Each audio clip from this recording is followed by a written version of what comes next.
Als je verder naar het zuiden nou zegt, ja, dan kom je in gevaarlijk terrein, dat is de Ronsteed.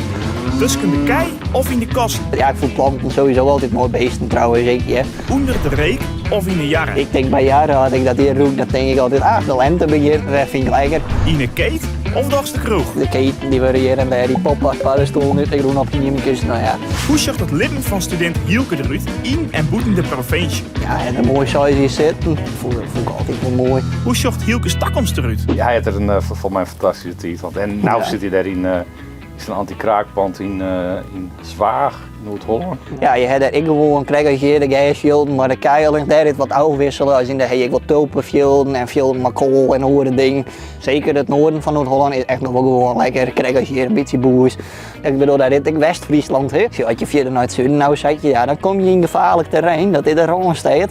Daar heb ik ook net de vonger. Dat gaat niet gebeuren. Ah, dat is duidelijk. Maar waar had Hielke hem nou krijg met waande? Kool. Op dit moment kool.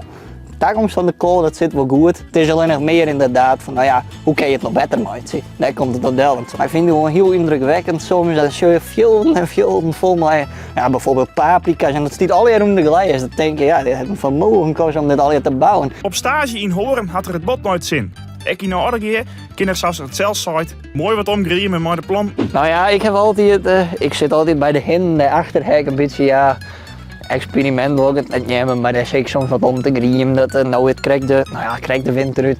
Leek het zo, dus ik heb er nog in 10 stutsen om dat even om te schoffelen. Dus er nou daar wat noerwoud, maar inderdaad, ja, ik piel hier ik wel zo mijn planten, dat vind ik leuk. Hielke vermaakt hem wel, maar hoe zocht zijn takkomst eruit? De takkomst van Hielke? Ja. Nou, dat is ik al toen we de Netawis binnen van Iependooi.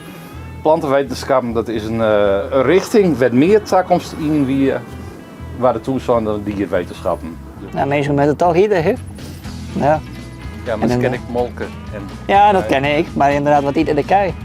Hielke bloot het juist bij zijn roots en zal Friesland altijd kiezen Bob en Oren provincie. Dat is een ding dat zeker is. Of luidt er hier op de pleats echt nog een takkomst? Maar misschien hoor, je weet het nooit, hè. Ik zou nog nooit iets uitsluiten voordat Safir, dat we daarop houden.